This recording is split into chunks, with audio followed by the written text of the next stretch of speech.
Et je vais vous lire, pour continuer ce cours, ce fameux verset. Ce fameux verset, on le trouve dans Matthieu, chapitre 7, versets 3 à 5. Pourquoi vois-tu la paille qui est dans l'œil de ton frère et n'aperçois-tu pas la poutre qui est dans ton œil? Ou comment peux-tu dire à ton frère, laisse-moi ôter la paille de ton œil, alors que toi tu as une poutre dans le tien? Hypocrite, ôte premièrement la poutre de ton œil, et alors tu verras comment ôter la paille dans l'œil de ton frère. À cause de ce verset, pendant très longtemps, on a eu une sorte de tendance à dire, faut jamais juger. Et je crois que si on devait faire un sondage ici, est-ce qu'on a le droit de juger? Oui. Voilà. Qui c'est qui dit oui? Levez la main. Qui c'est qui dit non? Levez la main. On a un Normand au milieu de nous, c'est ni oui ni non. Hein? Ouais. Alors, est-ce qu'on a le droit de juger? Oui. Par l'esprit. Exactement. Ce verset, il ne nous dit pas que l'on ne doit pas juger. Jésus dit, vous avez une poutre dans l'œil, vous n'y voyez rien, alors comment vous voulez aider votre prochain à enlever la paille qu'il y a dans le sien? Mais en aucun cas, il nous dit de ne pas aider son prochain à enlever la paille qui est dans le sien. Alors maintenant, je vais vous donner un exemple très clair. Comment allons-nous faire pour reprendre un frère avec douceur, puisque la Bible nous dit bien de reprendre les frères ou les sœurs avec douceur? Amen. Amen. Vous l'avez lu ce verset déjà, hein? Alors comment on va faire pour reprendre un frère avec douceur si on ne juge pas la situation dans laquelle le frère est? Allô? Il y a quelqu'un? Alors mes amis, quand vous êtes avec des gens qui disent oh non, faut pas juger, faut pas juger, faut pas juger, dites-vous que si vous vous jugez pas et que vous ne jugez pas les situations, vous allez commettre des injustices. Oui, mais il y a le bon et le mauvais jugement. Exactement. Mais c'est quoi la différence entre le bon et le mauvais jugement? Le bon, La condamnation. Dieu nous dit qu'on n'a pas le droit de condamner. Mais on a tout à fait le droit de juger. Alors maintenant, je vous donne un exemple très concret. Imaginez que vous êtes là en train de passer dans la rue, et puis que vous voyez un gars qui s'arrête sur son scooter, et puis qui attaque une petite vieille, qui lui arrache son sac à main, et là vous dites, oh non, je ne veux pas voir, je ne veux pas entendre, je ne veux rien dire, parce que je ne veux pas juger mon prochain. Waouh! Ça vous paraîtrait logique? Ben moi, ça ne me paraîtrait pas logique non plus. Parce que si vous faites ça, vous commettez une injustice. Et beaucoup de gens, sous prétexte de ne pas juger, vont commettre des injustices. Donc la première chose que l'on doit comprendre, c'est que Dieu, il ne nous dit pas de ne pas juger. Par contre, il nous dit quelque chose de très intéressant. Il nous dit, premièrement, avant de juger, il est nécessaire que tu ôtes la poutre que tu as dans ton œil. Parce que si tu as une poutre dans ton œil, en essayant d'enlever la paille dans l'œil de l'autre, tout ce que tu risques de faire, c'est de le rendre aveugle et de lui faire du mal. Donc la première chose que Dieu nous demande, c'est de faire attention à notre propre vie avant de juger les situations des autres. Amen. Donc si on doit faire attention à sa vie, on va commencer par examiner, par juger notre propre vie. Moi, vous savez pourquoi je suis assez lent à condamner les gens? Parce que tous les matins, je me vois dans un miroir. Et quand je me vois dans le miroir, eh ben, j'ai pas envie de condamner les gens. Parce que la Bible nous dit que de la façon dont nous allons juger, et donc le résultat de notre jugement, eh ben, on va être jugés nous-mêmes. Donc, si nous décidons de condamner et de mettre un jugement que je symbolise ici par la balance du jugement, vous savez, si on met un jugement et que ce jugement va être difficile, dur, méchant, injuste, plein de condamnation à l'égard de notre prochain, si on met du jugement à la place de Jésus dans nos relations, qu'est-ce qui va se passer? Eh bien, on va installer du jugement entre Dieu et nous. Et moi, j'ai pas envie d'être trouvé coupable par le Seigneur. Amen. Donc quand je vais juger des situations, déjà je vais faire la différence entre la situation que je juge et la personne. Je peux haïr le péché, mais je dois aimer la personne. Quand la Bible nous dit d'aimer nos ennemis, ça nous paraît un peu bizarre comme truc. Est-ce qu'on peut aimer ses ennemis? Et d'abord, comment on sait que c'est un ennemi? On sait que c'est un ennemi parce qu'on juge ses actes. Si je chope Christopher et que je lui mets un gros coup de boule, il va juger l'acte et puis il va dire « Oh là là, Miguel, c'est plus mon ami ». Il va dire « C'est devenu mon ennemi ». Parce qu'en fonction de mes actes, il va juger ce qui se passe et puis il va dire « Oh là là, c'est plus mon ami là, il me fait du mal ». Mais est-ce que pour autant, il va arrêter de m'aimer? Théoriquement, non. Pourquoi? Parce qu'en tant que chrétien, on est appelé à aimer nos ennemis. Alors, n'allez pas voir le gars qui vous casse les pieds, n'allez pas lui mettre un gros coup de boule en lui disant « De toute façon, tu la fermes, tu dois m'aimer ». Parce que tout ce que vous risquez, c'est qu'il vous rende votre coup de boule. Ok? Mais par contre, mes amis, soyez attentifs à ces choses-là. Nous sommes obligés de juger. Mais nous ne devons pas bâtir un mur de condamnation autour de qui que ce soit. Amen. Donc, le jugement, c'est quelque chose qu'il est normal de faire et de mettre en application. Parce que si on ne met pas ce jugement en application, à un moment donné, les gens vont dire, vous les chrétiens, vous êtes injustes. Et là, je vais vous donner un exemple qui est tout simple. Pendant la Seconde Guerre mondiale, il y a des milliers de chrétiens qui ont dit « Oh, on ne veut pas juger ». Et ils ont laissé faire. Ils ont laissé des milliers de juifs partir dans les camps de la mort sous prétexte qu'il ne fallait pas juger. Et il y a très peu de chrétiens qui se sont révoltés du fait qu'on puisse commettre une telle injustice. Et je peux vous dire que Dieu, quand il va les voir arriver, il va leur dire « Écoutez les amis, qu'est-ce qui s'est passé ?» La Bible nous dit, cherchez d'abord le royaume de Dieu et sa justice. Quand est-ce que vous avez cherché la justice du royaume de Dieu? Quand vous n'avez rien dit et que vous avez laissé l'iniquité se mettre en place.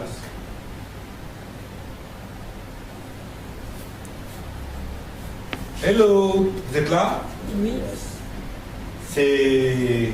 Vous avez des questions? Parce que là, je vous sens vraiment... Là, on parle entre frères et sœurs, hein, on ne parle pas juger un prochain qui est dans l'ignorance, qui n'est pas... On parle de toutes situations qui sont à juger, pas uniquement entre frères et sœurs. Si tu es dans la rue et que tu vois quelque chose qui arrive et qui n'est pas bien, il faut que tu réagisses. Et pour réagir, tu vas juger la situation. Je vous donne un autre exemple. En ce moment, là, dans l'avion, en rentrant de Copenhague, j'étais en train de lire un journal. Je ne le citerai pas, j'ai vraiment pas envie de leur faire de la pub. Mais il y avait un article sur 5 ou 6 pages sur le mariage homosexuel et l'adoption, et il y avait plein de trucs. Et le journaliste qui écrivait cet article était très violent. Et il disait qu'on nous laisse vivre et faire ce qu'on veut. Alors nous, en tant que chrétiens, qu'est-ce qu'on va faire? Ouais, c'est pas grave s'ils veulent se marier. Puis ouais, c'est pas grave s'ils veulent adopter. Ouais, puis c'est pas grave si des enfants sont mis en danger. On va faire ça? Non. Moi, si quelqu'un me demande mon avis par rapport à l'adoption par des homosexuels, des enfants, je vais dire non. Parce que c'est mettre les enfants en danger. Et même le journaliste reconnaissait que la plupart des psychologues, le journaliste qui était pro-mariage et adoption, il reconnaissait que la plupart des psychologues, ils disaient qu'il n'était pas bon que des enfants soient élevés par un couple homosexuel. Mais si les chrétiens ne disent rien, eh bien qu'on n'aille pas pleurer après. Qu'on n'aille pas pleurer après. Parce qu'une fois que la loi elle sera votée. Maintenant, quand on dit ça, on se fait traiter d'homophobie. Alors, c'est quoi homophobie? Ça veut dire phobie, c'est avoir peur. Et homo, c'est l'homosexualité. On te traite d'homophobe si tu dis quoi que ce soit aujourd'hui vis-à-vis des homosexuels. Moi, je suis désolé, j'ai pas peur des homosexuels. J'ai juste pas envie de leur donner des enfants. Parce que les enfants ont des droits. De quel droit on imposerait à un enfant de vivre avec 2 papas ou 2 mamans, alors que l'ordre naturel des choses veut qu'il ait un papa et une maman? Nickel. Est-ce qu'on devrait alors à ce moment-là se révolter ou seulement si on vient vers nous demander ce qu'on pense? Ça dépend ce que tu appelles se révolter. Il y a Mais plein si de on se tait, pétitions, si on se tait, alors on doit se taire. oui. Mais du début jusqu'à la fin, il ne faudra pas venir pleurer. Parce qu'on nous demande de signer des pétitions et tout, enfin de carrément Alors, ouvrir le oui, débat. maintenant faites attention quand on vous demande de signer des pétitions. Faites attention à ce que vous signez, parce que c'est important de faire attention à ce qu'on signe. Mais par contre, une chose est sûre, c'est que lorsqu'on est chrétien, il faut faire entendre sa voix. Et moi, je pense que beaucoup de chrétiens ont perdu l'habitude de faire entendre leur voix. Vous savez ce qui s'est passé le 4, 5, 6 octobre à Paris? Eh bien, tous les ans, il y a le marathon de la Bible. C'est-à-dire tous les ans, pendant 3 jours, les gens se relaient, toute église confondue, c'est vraiment un travail d'unité, pour lire la Bible, à haute voix. Et tous les ans, place de la Bastille, il y avait ça. Et bien cette année, ça a été refusé. On a refusé aux chrétiens de lire la Bible dans la rue. Maintenant, on ne refuse pas de fermer des rues et des quartiers complets pour que les musulmans puissent prier dans les rues, parce que soi-disant, il n'y a pas cette place dans les mosquées. Mais ils sont où les chrétiens? Quand est-ce qu'ils disent ça? De quel droit on viendrait nous interdire de lire la Bible dans la rue sans donner d'explication? Mais je vais vous dire, moi j'ai reçu un email de ça, je n'étais pas au courant, j'étais à Copenhague quand j'ai reçu l'email, mais quand j'ai lu l'email, waouh, ça m'a déboussolé. Je me suis dit, mais attends, ça devient dingue. Et vous savez quoi? À force de se taire, ben on se fait avoir. Et puis au bout d'un moment, on finit par parler, mais on parle à tort et à travers. On parle avec de la colère, on parle avec l'amertume, on parle avec violence, et on ne fait pas le travail pour lequel on était théoriquement appelé à être, c'est-à-dire être le sel de la terre. Excuse-moi, Michael. Désolée d'intervenir aussi souvent. Mais tu pourrais donner un exemple, maintenant, en tant que frère et sœur, si on voit un péché chez une personne... Alors, si vous voyez un péché chez quelqu'un, qu'est-ce que nous dit la Bible? Allez le voir. Elle nous dit, premièrement, d'aller voir le frère en question et d'aller lui dire, écoute frère, moi je crois que là, tu es dans le péché. Et la Bible nous dit d'aller le reprendre avec un esprit de douceur. Donc on va le voir et on le reprend avec un esprit de douceur. Ça veut dire qu'on a jugé la situation. Ça veut dire qu'on a fait attention à bien avoir ôté la poutre qu'on avait dans l'œil avant d'aller le voir. Ok? Si vous venez me voir en me disant c'est un péché, Michael, que tu as une boucle d'oreille, venez avec la Bible, hein, parce qu'on va discuter. Et vous risquez d'être surpris.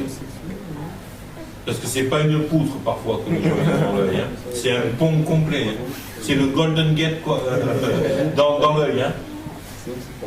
Donc la Bible, elle nous dit quoi? Elle nous dit commence par vérifier sur quoi tu vas juger. Commence à enlever ta poutre et regarde ce que dit la parole de Dieu. Ensuite, si le frère il ne veut pas entendre, qu'est-ce que tu fais? Ben, la Bible, elle nous dit tu vas aller chercher un ou deux témoins et tu vas retourner voir le frère avec un ou deux témoins en lui disant écoute, voilà, là je viens avec des amis, parce que vraiment on considère que ce qu'il y a en ce moment, ça ne fait pas quoi. Tu as besoin de te repentir, tu as besoin de changer, et on n'est pas là pour t'accuser, c'est pas on y va avec trois frères pour lui casser la gueule, hein. C'est on y va avec trois frères, toujours avec un esprit plein d'amour et de douceur, et on va le voir pour lui dire écoute, là franchement, c'est pas juste mon avis, c'est l'avis de plusieurs. Il veut toujours pas écouter. Alors la Bible dit amenez-le devant les anciens. Et là de nouveau, c'est pas l'idée de l'amener devant le Sanhédrin. Moi j'ai vu ça plusieurs fois, vous savez, où le gars il est là comme dans un palais de justice, et puis ouais. Là, on lui donne même pas le temps de se repentir ou de quoi que ce soit. C'est, on le pique du doigt. Non, c'est pas ça. Le but, c'est de l'amener devant l'autorité qui conduit l'Église pour que cette autorité puisse le convaincre qu'il y a un problème. Et ensuite, qu'est-ce que nous dit la Bible s'il veut toujours pas écouter? Ne plus fréquenter. Enfin, de le considérer comme un inconverti. Ouais, de de le prendre comme un inconverti. C'est-à-dire de se dire, eh ben, le frère en question, il a besoin de se convertir, quoi. Parce que là, il n'a pas compris le truc. Et qu'est-ce qu'on est censé faire avec les inconvertis? Les chasser dehors? Non. Leur jeter des pierres? Les aimer. On est censé leur ramener l'évangile. Autrement dit, je crois que ce verset, il nous dit, ben, si tu en arrives au bout que les anciens, ils n'ont pas non plus réussi à le convaincre, considère-le comme un inconverti, et puis fais ton possible pour qu'il se convertisse. Amène-lui l'évangile. Prêche-lui l'évangile de Jésus-Christ. Parce que peut-être qu'il n'est tout simplement pas né de nouveau. Et c'est peut-être pour ça qu'il ne comprend pas. Amen. Amen. On est parfois dans l'obligation d'éloigner quelqu'un de l'Église un certain temps. Moi, je ne le fais pas souvent. Je le fais plutôt rarement. Mais j'étais obligé de le faire la semaine dernière. Alors, j'ai vu la personne une première fois, j'ai vu la personne une deuxième fois avec un frère, puis j'ai vu la personne une troisième fois, et je l'ai mis en garde. Et la quatrième fois, je l'ai vu avec un des anciens de l'église, et je lui ai dit de ne plus venir. Par contre, on lui a donné notre numéro de téléphone, de portable, et on lui a dit, voilà, si tu as besoin d'aide, et si tu veux qu'on t'aide, on est à ta disposition, parce que le but, c'est de l'amener à l'évangile. Mais moi, je pense qu'au jour d'aujourd'hui, il y a une telle confusion dans son cœur que l'évangile n'y est pas. En tout cas, il n'y est pas suffisamment ancré pour qu'il change de vie. Il n'y a pas un changement, comme on a vu dans le cours sur la conversion, un changement suffisamment clair pour que la personne puisse nous dire je suis converti. Donc aujourd'hui, c'est clair que moi, je considère ce frère comme quelqu'un qui n'est pas forcément converti, et qui s'est approché de Dieu, qui a aimé un certain nombre de choses qu'il a vues avec Dieu, mais qui visiblement n'a pas compris un certain nombre d'autres choses, et qu'il a besoin de se convertir. Est-ce que ça veut dire qu'on l'aime pas? Non. Mais est-ce que ça veut dire que je vais le laisser faire n'importe quoi dans l'église? Non plus. Non. Parce que j'ai charge de m'occuper à ce que les gens dans l'église soient en sécurité vis-à-vis de gens qui sont comme ça, qui ont ce genre de problème. Donc voilà comment on agit. Mais ça ne veut pas dire qu'on arrête d'aimer les gens. Autrement dit, on est dans une position où on est obligé de juger des situations, mais en aucun cas, on doit condamner des gens. Amen. Donc on a vu, si on installe un système de justice et de condamnation au milieu de notre croix, il n'y a plus Jésus qui est là. Donc dans mes relations, je ne vois plus les autres à travers Christ, je vois les autres à travers mon jugement, et ça donne une tendance à condamner. Maintenant, parfois, on ne juge pas les gens et on ne juge pas les situations.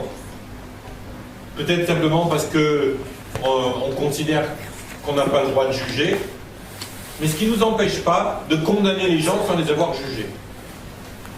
Et ça s'appelle le non-pardon. La Bible nous dit que si nous ne pardonnons pas à notre prochain, alors il va se passer quelque chose de terrible, c'est que Dieu ne va pas nous pardonner à nous.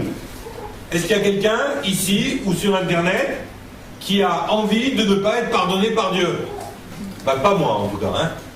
Parce que de toute façon, je vais vous dire une chose, sans la grâce et la miséricorde de Dieu, je suis mort. Alors, mes amis, puisque Dieu a installé le pardon dans ce que nous avions fait, il est juste que nous installions le pardon dans nos relations avec les gens. La première chose que Dieu m'a demandé de faire quand je me suis converti, c'était de pardonner à mon Père et de me réconcilier avec lui. Est-ce que je l'ai fait? Oui, et pas qu'une fois, parce qu'il a continué à me pourrir la vie. Jusqu'à aujourd'hui. Mais je lui ai pardonné. Et la dernière fois, quand j'ai su qu'il était en France, il y a assez rarement, mais quand j'ai su qu'il était en France, eh ben, je suis monté dans ma voiture et j'ai fait 100 km pour aller le voir. Et puis, pour lui montrer que je m'intéressais à sa vie, que j'étais là, que j'étais prêt à avoir une relation avec lui. Et puis, ben, il n'en a pas voulu. Il a été méchant et insultant à mon égard. Mais je suis reparti, j'étais blessé.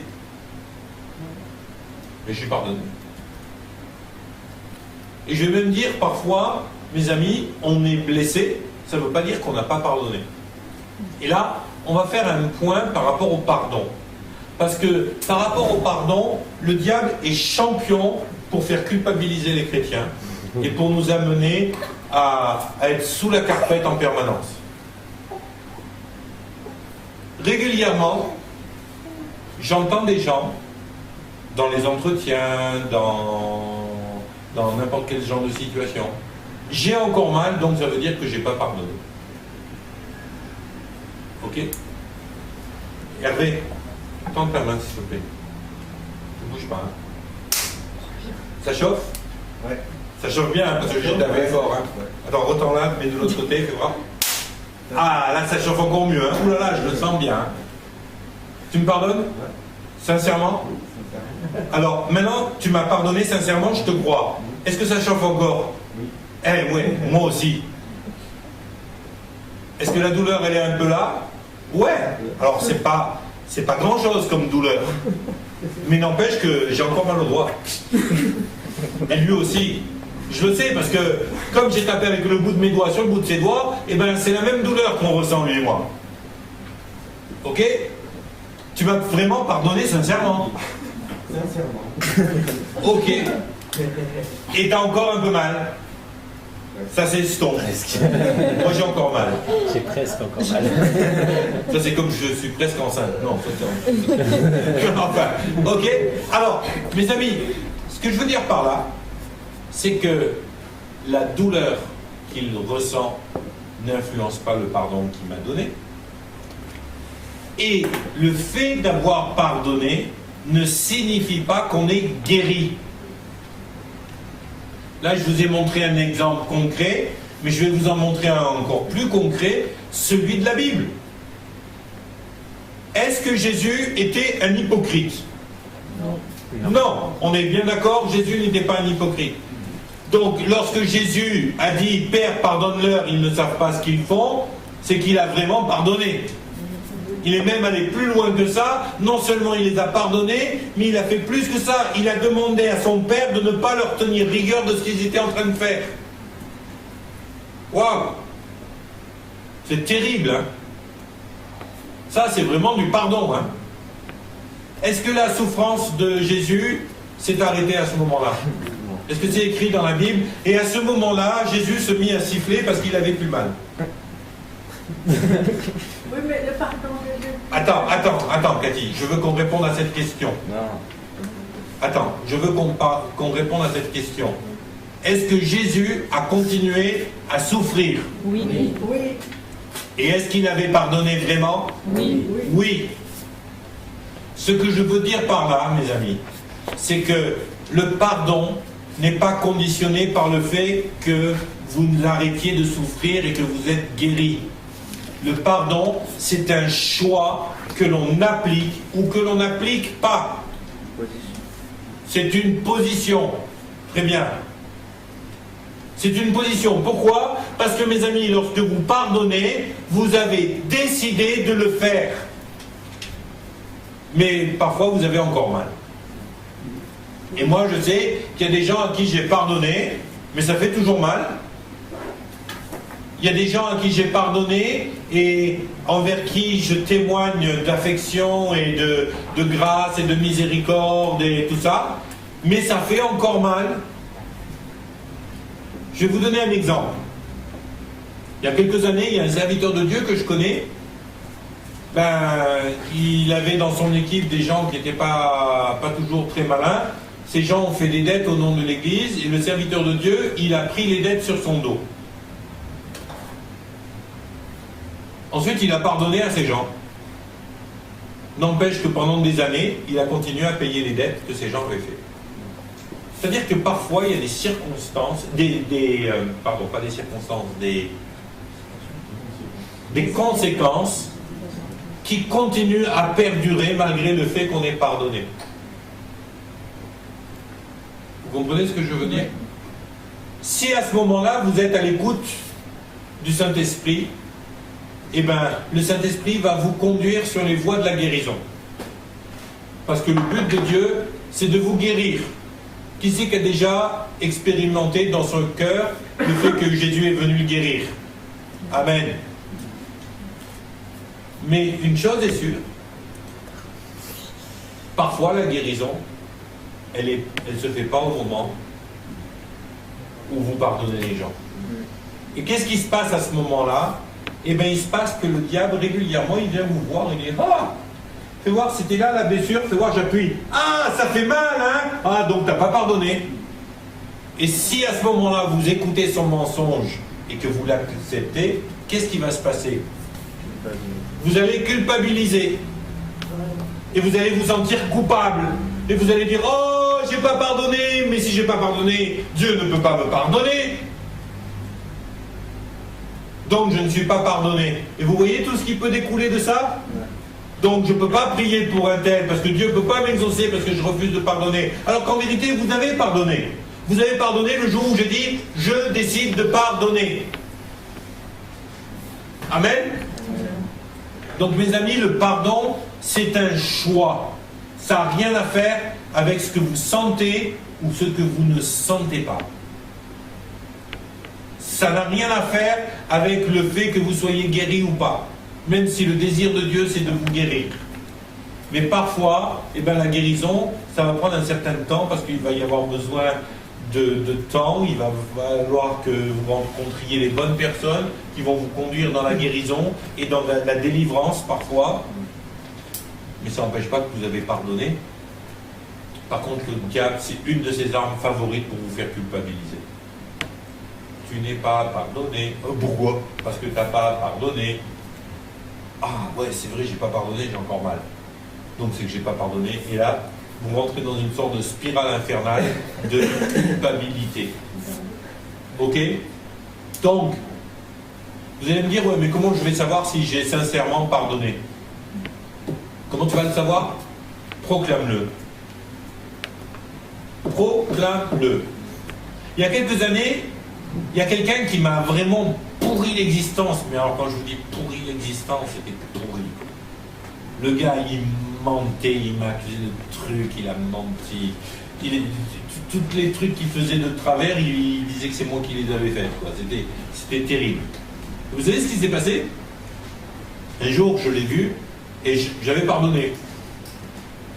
Parce qu'il y avait quelqu'un qui était venu, qui avait fait le médiateur et qui avait dit: allez, il faut pardonner.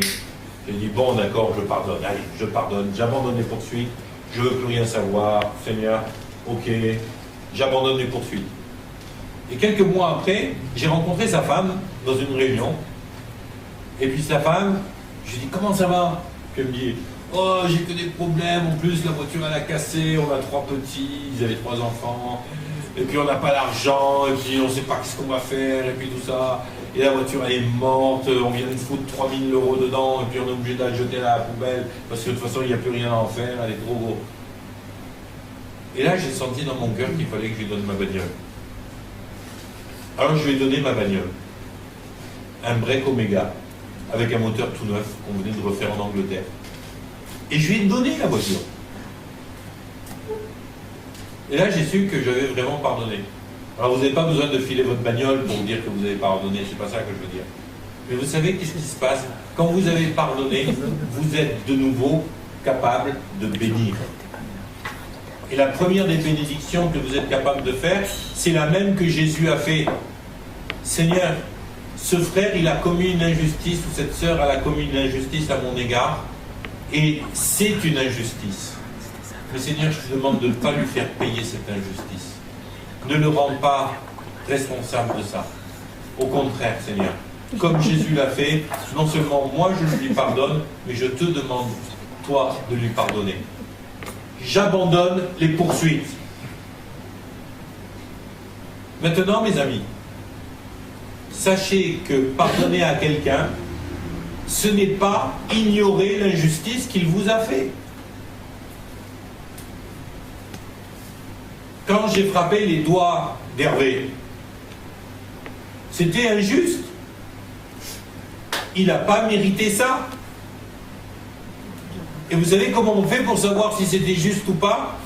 On va lui poser la question. Est-ce que tu veux que je te refrappe les doigts? Non. Pourquoi? Parce que j'ai pas mérité ça. Et puis ça fait mal en plus, hein? Oui, ouais, mais je préfère ça que... Ouais. Bon, tu préfères une gifle? Ah non, pardon. Ok.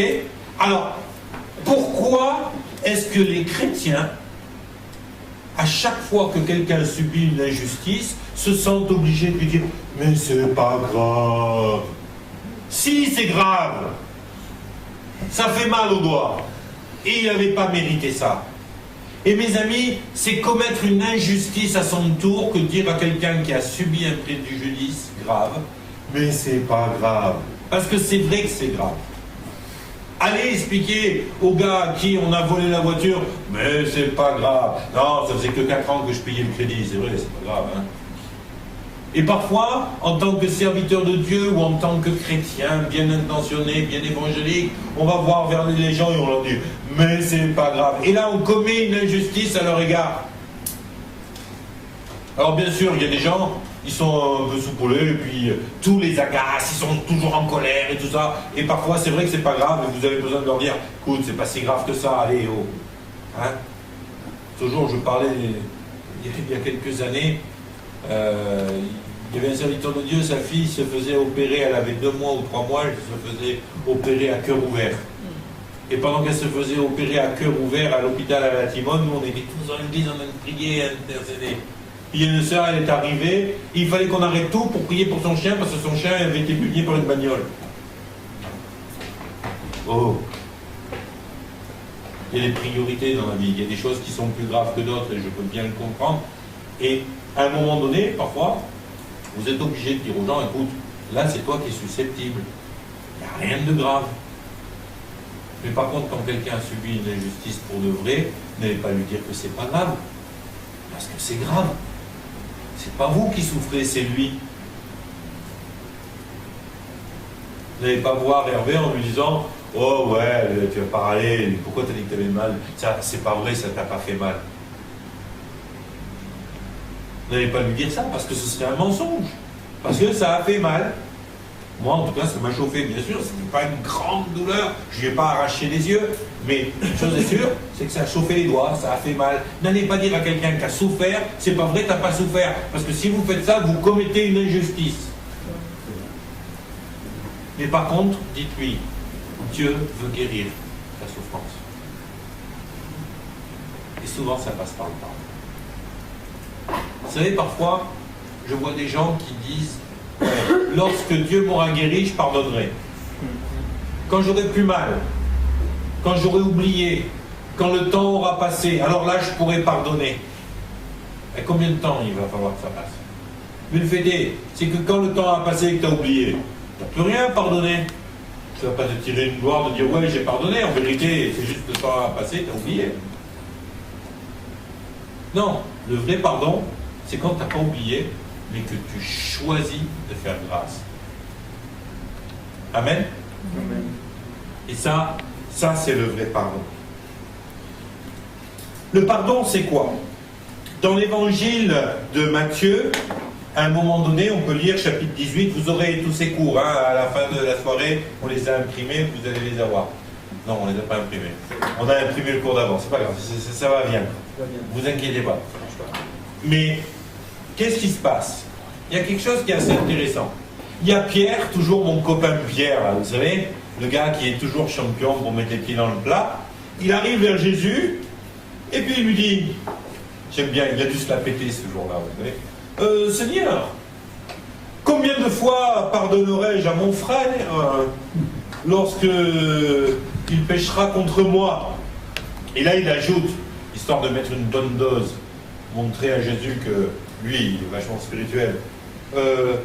Est-ce que ce sera jusqu'à 7 fois dans la même journée? Et là, Jésus le regarde, il dit 7 fois? Non, non, moi je te le dis, tu vas lui pardonner 70 fois 7 fois. 70 fois 7 fois. Alors, 70 fois 7 fois, ça nous fait donc 490 fois dans la même journée. Pour vous donner un ordre d'idée de ce que ça représente, dans une journée, il y a 24 heures que multiplie 60 minutes et que divise 490 fois. C'est-à-dire que pour obéir à Dieu, en partant du principe que je ne dors pas, puisque c'est une journée de 24 heures, si mon frère qui est là décide de frapper ma main toutes les 2 minutes et quelques, presque 3 minutes, toutes les 3 minutes pour le même péché, je suis censé lui pardonner. Bon, ça fait un peu plus que 3 minutes, je vais lui en coller une tout de suite. Vous croyez qu'il va résister combien de temps? Moi, peut-être 1 ou 2 fois. La 3e fois, j'ai en collé là. Allô? Soyez raisonnable. Soyez franc. Laissez tomber votre côté évangélique là, 2 minutes. Si je viens, je vous tire une baffe. Vous allez accepter la 2e tout de suite, dans les 3 minutes ici? Et si 3 minutes plus tard, je viens, je vous en retire une, vous allez encore l'accepter? Si vous faites ça, vous êtes fou. Et si vous me le dites, c'est que vous êtes menteur. Alors vous n'êtes ni des fous ni des menteurs. On est bien d'accord? Qu'est-ce que nous dit Jésus à travers ça? Il nous explique à travers ça que il explique en particulier à Pierre à ce moment-là, mais il nous l'explique à chacun d'entre nous, le pardon, ce n'est pas une question de combien de fois je vais pardonner. C'est même pas quelque chose qui est en fonction de notre capacité propre. Le pardon, c'est un état d'esprit qui s'attache directement au fait que nous sommes nés de nouveau. Le pardon, comme ça, la miséricorde, ça fait partie du fruit de l'esprit. Ne cherchez pas à pardonner avec vos bons sentiments, parce que vos bons sentiments, vous n'arriverez pas à les utiliser beaucoup, pas longtemps. Ne cherchez pas à pardonner avec votre âme, parce que votre pardon doit venir de votre esprit pour être efficace. Et là, vous vous retrouvez dans une situation où ça ne dépend plus de votre capacité, mais ça dépend du Saint-Esprit qui est en vous. Amen. Le pardon, si on veut avoir des relations saines les uns avec les autres, le pardon, c'est quelque chose que l'on doit impérativement avoir en tête en permanence. Dernier point, l'amour. C'est avoir la compassion aussi. Pardonner Je dirais que la compassion, elle va être plutôt dans le point de l'amour. Est-ce que vous vous souvenez, le fruit de l'esprit, c'est quoi? Le premier. L'amour. De la liste. L'amour. L'amour, et après on voit avec toutes ces déclinaisons. Le fait est, mes amis, c'est que on ne doit pas se contenter de pardonner ceux qui nous ont fait du mal. On doit aller plus loin. On doit les aimer en retour. Et c'est là qu'on voit ce que Jésus a dit. Aimez vos ennemis. Faites du bien à ceux qui vous font du mal. Ne répondez pas au mal par le mal, mais répondez au mal par le bien. Ayez de l'amour, ayez de la compassion, ayez de la bienveillance, ayez de la miséricorde, c'est-à-dire le fait de pardonner facilement. Ayez tout ce qui est de la bonté. Et ça, non seulement vis-à-vis de vos frères et sœurs en Christ, mais vis-à-vis de tous les gens qui sont sur cette planète. On va terminer ce cours avec 1 Corinthiens 13. Est-ce que quelqu'un peut ouvrir sa Bible et nous lire 1 Corinthiens 13, non pas dans la rouge là. Pas dans la rouge parce que ça c'est une vieille version de Louis II et elle aura pas, elle va parler de charité à la place de l'amour. C'est où? 1 Corinthiens 13. Je lis. Allez, lis à haute voix, bien fort, on t'entend bien. Quand je parlerai des langues des hommes et des anges, si je n'ai pas l'amour, je suis du bronze qui résonne ou une cymbale qui retentit. Et quand Amen. Attends, voilà. Premier point. Je peux être charismatique jusqu'à la racine des ongles. Si j'ai pas d'amour, je suis un bronze qui retentit. Allez, continue. Quand j'aurai le don de prophétie, la science de tous les mystères et toute la connaissance, quand j'aurai même toute la foi jusqu'à transporter les montagnes. Ouais, mais c'est parce qu'il est loin, c'est pas grave. Vous prenez 1 Corinthiens 13 et vous entendrez.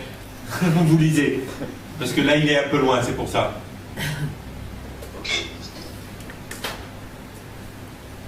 Vas-y, continue. Quand j'aurai même toute la foi jusqu'à transporter des montagnes, si je n'ai pas l'amour, je ne suis rien.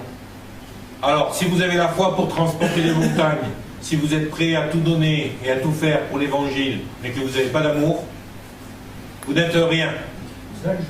Attends, on finit le truc. Quand je distribuerai tous mes biens pour la nourriture des pauvres, quand je livrerai même mon corps pour être brûlé, si je n'ai pas l'amour, cela ne me sert de rien. Autrement dit, vous pouvez donner votre vie pour l'évangile et donner tout l'argent que vous avez pour nourrir les pauvres. Si vous n'avez pas d'amour, ça ne sert à rien. Maintenant. L'amour est patient, l'amour est... Attends, doucement. On va le déguster, celui-là. L'amour est patient. Amen. Amen. Continue. L'amour est serviable. L'amour est serviable. Il rend service. Il se déclare en action. Il n'est pas envieux. L'amour n'est pas envieux. Vous savez, quand la Bible nous dit de ne pas regarder la femme de son voisin avec convoitise parce que c'est déjà commettre un adultère, ben, si on aime vraiment les gens, on ne regarde pas avec convoitise parce qu'on n'a pas envie d'envier l'autre. Continue. L'amour ne se vante pas. L'amour ne se vante pas. Oh, vous avez vu comment je suis ça? Vas-y. Il ne s'enfle pas d'orgueil. Il ne s'enfle pas d'orgueil. Ouais, mais moi je l'aime, mais pourquoi lui il m'aime pas? Il ne fait rien de malhonnête. Il ne fait rien de malhonnête. Waouh. Il ne cherche pas son intérêt. Il ne cherche pas son intérêt. Il ne s'irrite pas, il ne médite pas le mal. Il ne s'irrite pas, il ne médite pas le mal. Waouh. Il ne se réjouit pas de l'injustice, mais il se réjouit de la vérité. Il ne se réjouit pas de l'injustice. Là encore, on parle de jugement. Il ne se réjouit pas de l'injustice, mais se réjouit de la vérité. Amen. Il pardonne tout, il croit tout, il espère tout, il supporte tout. Il pardonne tout, il croit tout, il espère supporte tout. tout, il espère tout. L'amour ne succombe jamais. L'amour ne succombe jamais. Oh pétard. Vous vous rendez compte de qu'est-ce que c'est que l'amour?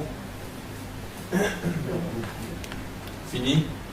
Que ce soit les prophéties, elles seront abolies. Les langues, elles cesseront. La connaissance, elle sera abolie.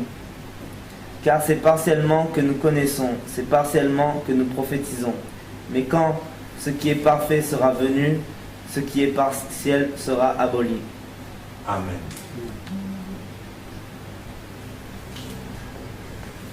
Quand on lit 1 Corinthiens 13 et qu'on décide de le mettre au cœur de nos relations, aussi bien avec les autres qu'avec Dieu, alors mes amis, 1 Corinthiens 13 devient une source de vie. Une source de vie pour tous ceux qui croient. Et ça jaillit dans l'éternité. Mes amis, je crois que 1 Corinthiens 13, c'est le bon thermomètre qui nous permet de savoir où on en est de notre vie spirituelle. Amen. Est-ce que vous avez des questions? Ouais, moi, je voudrais poser la question. Bon, ça, c'est l'amour de Dieu. Non. Non, c'est l'amour. Non, mais fille, c'est l'amour de Dieu en nous. Ah oui, Voilà. c'est le fruit de l'esprit, Voilà. oui, tout à fait. C'est pas les sentiments, hein, là. Oui, oui. Et en fait, ça, cet amour-là, c'est le cœur de Dieu. C'est le cœur de Dieu qui En est nous. Et là, par contre, je ne comprends pas. Dans le deuxième cas, livre le deuxième dans Charité, là, dans l'amour. qu'un homme qui n'a pas d'amour, il puisse avoir toute la foi, transporter les montagnes et tout. C'est là que je ne comprends pas trop. Alors, c'est une question qui est super importante et super intéressante. Comment se fait-il que quelqu'un pourrait avoir toute la foi pour déplacer les montagnes et ne pas avoir d'amour? Eh bien, je vais vous dire comment ça se fait. Dieu est juste et bon. Et il a dit, si vous prêchez la parole de Dieu, je mettrai en application, je confirmerai la parole que vous prêchez, je la confirmerai par des signes et des prodiges. Vous êtes d'accord avec moi? Ben, vous avez des gens qui sont devenus des professionnels de la prédication de l'évangile pour eux-mêmes. Et en vérité, ils ont la foi. Ils ont la foi que si vous vous imposez les mains aux malades, les malades seront guéris. Ils ont la foi que si vous chassez un démon, il sera obligé de partir. Ils ont la foi que dans le nom de Jésus, des choses extraordinaires peuvent arriver. Mais parfois, ils n'ont pas d'amour. Et Dieu leur dit, attention, faites bien attention à ce que vous faites. Parce que tout ce que vous faites, moi je vais le confirmer parce que je suis juste avec la parole et les promesses que j'ai faites. Je suis juste avec les gens pour qui vous priez. Mais ça ne signifie pas que vous allez vous en sortir comme ça. Et par rapport à ça, eh ben, il y a un verset, c'est quand les gens sont venus voir Jésus, n'avons-nous pas chassé des démons, n'avons-nous pas guéri les malades, n'avons-nous pas prophétisé en ton nom? Et Jésus leur dira, arrière de moi, je ne vous connais pas. Pourquoi? Parce qu'ils auront fait ça sans amour. Maintenant, je vais vous dire une chose, si on a plus d'amour manifesté concrètement au milieu de nous, eh ben, c'est source d'onction pour que les miracles de Dieu soient multipliés. Michael. Et il y a aussi le passage. Plus fort ta question, comme ça ils entendent aussi dans leur vie. Il y a aussi le passage qui dit, même si je distribuerai mes biens et mon argent aux pauvres, si je n'ai pas l'amour, mais comment on peut faire ça sans amour? On le mérite. Simplement, je vais te dire comment. Pour la gloire. Pour la gloire. C'est le même cas où Jésus, il voit ce gars qui arrive au temple et puis qui amène une méga offrande au temple, simplement pour se faire bien voir. Ben, tu as des gens qui sont capables de donner juste pour bien se faire voir. Ou tu as des gens... Alors moi, j'ai travaillé dans le social. Vous savez, je me souviens à une époque, je travaillais pour un truc à Chambéry, ça s'appelait la cantine Savoyard. Et la cantine Savoyard, vous aviez deux types de bénévoles. Et bon, moi, j'étais chrétien depuis des années hein, quand j'étais là-bas. Et vous voyez tout de suite les bénévoles. Il y avait les bénévoles qui venaient par amour. Et puis il y avait les bénévoles qui venaient pour gagner quelques années de purgatoire. Les petites grenouilles de bénignité là, qui étaient là. Oh, qu'est-ce qui pue, hein? Tu donnes? Je vais vous dire, si vous avez 100 000 euros sur le compte en banque et que vous venez faire un chèque de 10 000 euros pour faire une offrande, c'est facile, hein? Mais si vous n'avez pas de quoi finir la fin du mois, et puis que vous voyez un gars qui est dans la rue en train de crever de faim, et que vous lui payez un sandwich, eh bien, excusez-moi, ça demande un peu plus de guts. Vous pouvez donner tout ce que vous avez. Vous savez, parfois les gens, ils sont prêts à donner plus encore, simplement pour avoir du respect et de l'amour des autres. Et en vérité, vous pouvez donner de façon très égoïste. Et si vous donnez de façon très égoïste, eh bien, ça ne sert à rien. Il y a un passage dans la Bible où il y a la personne qui donne une pièce. Ouais. Il y a ce passage qui m'a ému, moi. Et qui a ému Jésus, donc bienvenue au club de ceux qui se sont voilà. émus. Ce que je veux dire, l'autre a donné de l'argent. Il en a donné un paquet. Il a donné de son superflu, nous dit Jésus, alors que la veuve, elle a donné de son nécessaire. Et ça, c'est... Voilà. Et ça demande de l'amour. Ça demande de l'amour envers Dieu et ça demande de l'amour envers son prochain. Tout à fait. Vous voyez, on est vraiment là dans une notion. Après, les gens ils disent, ouais, mais comment on va faire? Ben, vous allez pouvoir toujours tromper des gens avec un faux semblant d'amour. Mais Dieu, il voit au fond de votre cœur, il sait exactement pourquoi vous faites les choses. Alors veillez toujours à ce que les choses que vous faites, vous les faites par amour. Est-ce que tu ne crois pas qu'on est imbibé d'amour déjà en naissant? Après, Je crois qu'on a toute la capacité d'aimer, potentielle, mais qu'elle a besoin de se révéler, et pour qu'elle se révèle, on a besoin de prendre des décisions. Et moi je vais vous dire, l'amour, c'est comme tout à l'heure on parlait du pardon, c'est comme tout à l'heure on parlait de la façon dont on va juger, c'est une question de décision. Je décide d'aimer. L'amour, c'est pas le sentiment dont on parle ici. Ça ne veut pas dire qu'il ne faut pas avoir des sentiments d'amour. Vous savez, parfois les gens, ils essayent d'opposer le fait de 1 Corinthiens 13 au fait d'avoir des amis ou d'avoir une relation amoureuse. Moi, je suis désolé, la relation que j'ai avec ma femme, je l'ai avec ma femme, point barre. Et je n'ai pas de honte et je n'ai pas le sentiment de léser qui que ce soit parce que je suis amoureux de ma femme. La relation que j'ai avec mes enfants, c'est la relation que j'ai avec mes enfants. Je ne peux pas aimer tout le monde comme j'aime mes enfants. Je suis désolé. La relation que j'ai avec des amis ne va pas être la même que je vais avoir avec tout le monde dans l'église. Est-ce que ça veut dire que je fais des préférences? Non. Ça veut dire que d'un côté, j'ai des émotions et qui ne sont pas mauvaises en soi. Attention. Jésus avait des amis. Il y avait des gens qui étaient, il appelle Lazare, il dit que c'était l'ami de Jésus. Jean, il dit que c'était le disciple que Jésus aimait. Il aimait Jean d'une façon différente des autres. Ça ne veut pas dire que les autres étaient forcément frustrés. Quand il y a eu la transfiguration, il y en avait 3 avec lui. Et c'est marrant parce que ces 3-là, on les retrouve régulièrement seuls avec Jésus.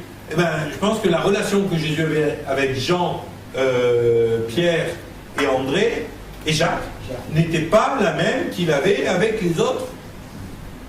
Parce que ça, on parle là de nos émotions. Et elles sont justes. Maintenant, moi je vais vous dire, le fait que j'ai un amour particulier pour ma femme, pour mes enfants, pour mes amis, et que ce n'est pas le même que j'ai pour tout le monde, ne signifie pas que j'aime pas les gens. Parce que moi, les gens, je les aime, mais avec quoi? Avec 1 Corinthiens 13. Je les aime avec le fruit de l'esprit, et à un moment donné, eh ben, je suis heureux lorsque les gens sont heureux. Là, les gens que j'ai rencontrés au Danemark, je ne les connais pas. Je ne peux même pas dire que ce sont mes amis. Mais pétard, à chaque fois que j'ai eu une parole de prophétie et que j'ai vu leur visage s'éclairer, j'étais heureux. J'étais heureux parce que je me suis dit, j'ai fait avancer les choses dans leur vie. Et je vais continuer à faire avancer les choses dans la vie des gens, dans la mesure de mes possibilités. Maintenant, après, ben, c'est sûr qu'on a des affinités, c'est sûr qu'on a des gens avec qui on s'entend mieux que d'autres. Il n'y a rien de mal à ça. Mais par contre, l'amour de 1 Corinthiens 13, on ne l'a pas en soi naturellement. On l'a en soi quand on est né de nouveau. Et qu'à ce moment-là, l'Esprit Saint vient habiter en nous. Il est capable de déverser un amour qui sublime tous les amours que l'on peut avoir dans notre âme et dans notre émotion. Amen. Amen. Quand les gens ne sont pas convertis, ne sont pas Christ en eux, l'amour il est limité. Il est limité, même si parfois il est extraordinaire. Vous savez, moi j'ai vu des gens qui n'étaient pas convertis, qui avaient un amour extraordinaire. Mais à côté de ça, c'est pas ça qui va compter le plus à la fin. Ce qui va compter le plus à la fin, c'est 1 Corinthiens 13. Il percera les cœurs quand même. Oui. Même s'ils ne sont pas convertis. Ça, c'est une autre question. Ouais, je suis en train de lire un bouquin sur ça. J'en suis à ce passage qui dit justement je chercherai dans leur cœur. Ah oui, tout à fait. Voilà. Parce qu'ils n'étaient pas convertis, la personne était décédée, les personnes étaient chrétiennes et ils étaient en pleurs parce qu'en fait, justement, ils n'étaient pas convertis, c'est défunt. Mais vous savez, c'est difficile de savoir qu'est-ce qui se passe dans la vie des gens, en particulier au moment de leur mort. Alors, je sais qu'il y a ce réflexe, je dirais, de survie quasiment de tous les chrétiens de dire « Ah, je pense qu'il s'est converti à la dernière minute », parce qu'on le souhaite tellement. Et je crois que Dieu, quelque part, nous permet d'avoir ce réflexe pour nous dire qu'il s'est passé quelque chose, ils seront sauvés. Mais le fait est, c'est qu'on ne sait pas. Mais quelqu'un qui a jamais causé de tort à personne, quelqu'un qui a Ça la n'existe bonté pas. en lui. Ça n'existe pas. Tu sais pourquoi? Parce que la Bible le dit. Tous ont péché. Tous. Sans exception. Les seuls qui peuvent passer à travers sans avoir fait une démarche de conversion, la Bible nous dit, ce sont les enfants. Jusqu'à ce qu'ils arrivent à un certain âge, on considère comme étant l'âge de raison. Mais tous ont besoin de Jésus et nul ne peut accéder au salut sans cette démarche. Alors par contre, Dieu, et ça après, j'ai pas de réponse à vous donner là-dessus, parce que j'en sais trop rien, Dieu est juste. Donc, j'imagine qu'il a une solution quelque part pour que le gars qui n'ait jamais eu l'occasion d'entendre l'évangile, par exemple, ait une occasion de l'entendre d'une façon mieux. Alors après, là-dessus, on pourrait en parler, on ne va pas en parler ce soir parce qu'il y a des tas d'hypothèses, de versets, de choses qui nous... Ce que je sais, c'est que Dieu est juste. Et que Dieu, la Bible nous dit qu'il jugera chacun en fonction de ses actes et de sa connaissance. Mais il n'y a personne qui n'a jamais causé de tort, ça c'est un fait. Parce que la Bible nous dit que tous sont pécheurs. Maintenant, tous n'ont pas eu forcément accès à l'évangile comme ils auraient dû avoir accès à l'évangile. Et Dieu va faire quelque chose pour ces gens-là parce que Dieu est juste. Mais après, je ne sais pas. Est-ce que Dieu, par contre, va donner de la même façon devant quelqu'un qui a pu avoir une vie où il a passé son temps à faire du mal à tout le monde? Mais s'il s'est converti à la dernière minute, voilà. Et c'est là où je comprends ce qu'il va me dire, c'est que quelqu'un qui n'a jamais fait vraiment, disons, des choses graves, on a tous péché bien sûr évidemment, mais qui n'a jamais, je veux dire, qui prend le cas d'Hitler par exemple, tu vois, je veux dire, bon... Dieu, il n'y a pas de péché. Ça, il faut déjà accès à la grâce. Moi, je crois que c'est ça. Je crois que Dieu va faire en sorte que, de toute façon, puisque Dieu est dans l'éternité et qu'il n'est pas dans le passé, le présent, le futur, il est un Dieu dans l'éternité. Et Dieu, à un moment donné, va mettre chacun avec la possibilité d'accéder à la grâce, à la foi en Jésus. Je ne sais pas comment il s'y prend, mais je sais qu'il le fait parce que c'est un Dieu juste. Mais par contre, la Bible est claire, il y a des gens qui vont le refuser, même à ce moment-là. Même devant la perdition, il y a des gens qui continueront à refuser. Voilà.